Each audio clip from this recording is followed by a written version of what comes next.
المدة اللي فاتت انتشر كلام على السوشيال ميديا على انهم لقوا برج جديد وحيتم تغيير ترتيب الابراج ال 12 القديمة، والموضوع هذا دار شوية نسبة قلق بالنسبة للناس اللي مؤمنة بالابراج وتأثيرها على الشخصية. هنا عن برجين، وسؤال اليوم: هل الابراج لهم تأثير على الشخصية؟ خلينا نبدأ.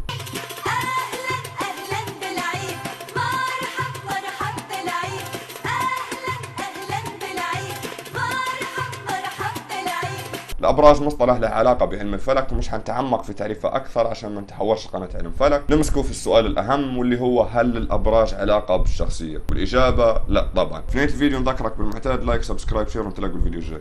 سلام.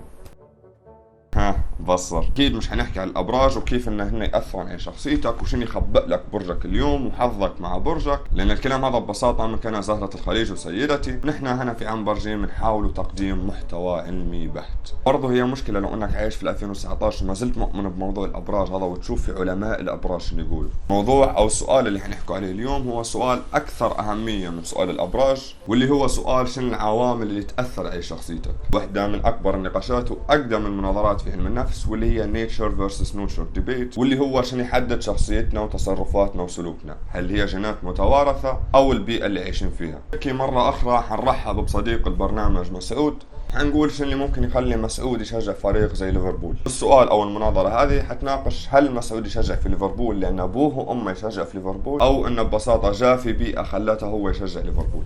في نهاية القرن ال19 بدأ ينتشر مفهوم أن الإنسان يكتسب كل شيء من البيئة المحيطة به. المفهوم هذا بدأ ينتشر لما الفيلسوف الإنجليزي جون لوك، لا مش هذا الثاني، قدم للناس مفهوم التابولا راسا أو البلانك سلات. المفهوم هذا يقول باختصار أن الإنسان يولد على شكل كراس أو صفحات بيضاء، والمجتمع أو البيئة اللي عايش فيها تبدأ تكتب شوية شوية على الصفحات هذين. المفهوم هذا باختصار زي لما تمشي القرطاسية وتاخذ مجموعة كراسات قبل بداية الجامعة. الكراسات هذين في البداية كلهم فاضيات وكلهم بيض وكلهم متشابهات، بعدين اللي تكتبه في كل كراس حيحدد الكراس هذه لاي ماده. مؤيدي التابولا راسا ما كانوش وحدهم في الساحه، لان في الطرف الثاني كان في ناس مؤمن ان كل صفاتنا نحن سببها جينات متوارثه. ليش النقاش خذا كل الضجه هذه ويعتبر مهم؟ انه ببساطه يجاوب على واحد من اقدم الاسئله اللي نعرفوها نحن، واللي هو وات ميكس اس اس، من العامل او الشيء اللي مخلينا بشر بالصفات اللي عندنا هذه. النقاش هذا ولع اكثر في القرن ال19 وكان فيه تجارب ودراسات واجد. عالم النفس الامريكي ارثر جينسون مثلا كان مهتم بالذكاء، والاداره انه مشى جاب مجموعة بيض ومجموعة سود وقاسلهم معدل الذكاء متاعهم، لقى ان معدل الذكاء او الاي كيو سكور عند البيض كان اعلى من السود. جينسون زاد شوية في التجربة متاعه وقال ان 80%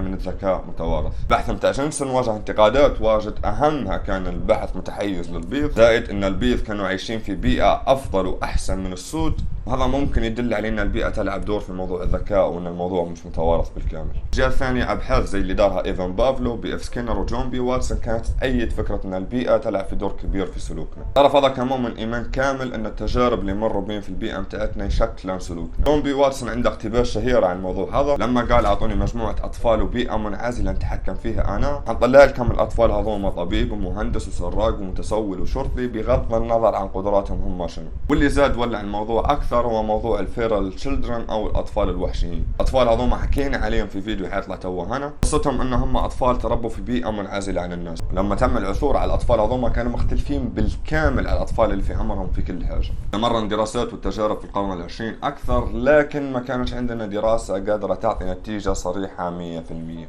لانك عشان تقول لنا تصرف الف سبب الجينات فانت لازم تلغي تاثير البيئه بالكامل، ولو تبي تقول لنا تصرف باء سبب البيئه فانت لازم تلغي تاثيرات الجينات بالكامل. عشان تدير حاجه زي هذه فانت اما تجيب اشخاص عندهم جينات مختلفه لكن تحطهم في نفس البيئه، وهذه حتكون صعبه نوعا ما، لان رقم واحد الموضوع ممكن يكون غير اخلاقي، رقم اثنين البيئة اللي تحطهم فيها هذه لازم تكون متشابهة في كل حاجة، لازم كل واحد منهم يمر بنفس التجارب اللي مر بها الشخص الآخر. هم الاثنين المفروض يكون عندهم نفس موعد النوم، نفس موعد الأكل، نفس نوع الأكل، نفس الكمية، نفس الدبش اللي يلبسوه، نفس الوقت اللي يطلعوا فيه، نفس كل حاجة. هذه تقريبا واضحة من توا ان هي حاجة شبه مستحيلة لو ما كانتش مستحيلة. او في الحل الثاني انك تخلي البيئات مختلفة لكن تجيب اشخاص عندهم نفس الجينات بالضبط. طبعا نحن عارفين ان الدي ان اي والجينات يختلفون من شخص لآخر، ما فيش اثنين عندهم نفس الدي ان اي. عشان هيك حتى الموضوع هذا مستحيل او مش مستحيل واجد، بالرغم من ان الدي ان اي يختلف من شخص لاخر، لكن فيه نوع معين من الناس عندهم نفس الدي ان اي او دي ان اي متشابه بنسبه كبيره. من هم الناس هذوما؟ توائم متطابقه،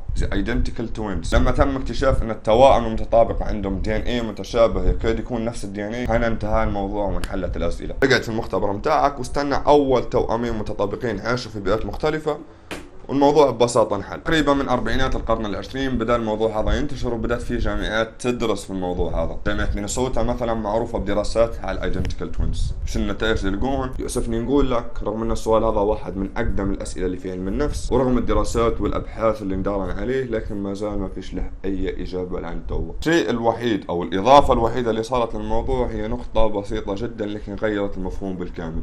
تحول من شنو اللي أثر جينات أو البيئة إلى من اللي أثر أكثر، هل كانت الجينات أو البيئة. كمان نفس والأعصاب بعد الدراسات هذينا لقوا أنه مش عامل واحد اللي أثر، بس البيئة والجينات هن الاثنين اللي هن تأثير على السلوك، وعشان هيك يتحولوا لسؤال شنو اللي أثر علينا أكثر. اللي لقوه أن مسعود يشجع في ليفربول لأن أبوه وأمه يشجع في ليفربول، ولأنه هو عايش وسط مجتمع يشجع في ليفربول. اللي حاولوا يعرفوه العلماء اليوم هو من فيهم كان عنده تأثير أكثر على مسعود. يعني هل البيئة عندها تأثير على شخصيتنا؟ نعم. هل الجينات عندها تأثير على شخصيتنا؟ نعم.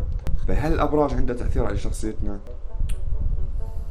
الفيديو تذكير بالمعتاد، انزل تحت شوف المصادر، لايك سبسكرايب شير، وانتلاقوا الفيديو الجاي. كل سنة وانتم طيبين، سلام. جزرني دقيق، ايه العين فرحة؟ ما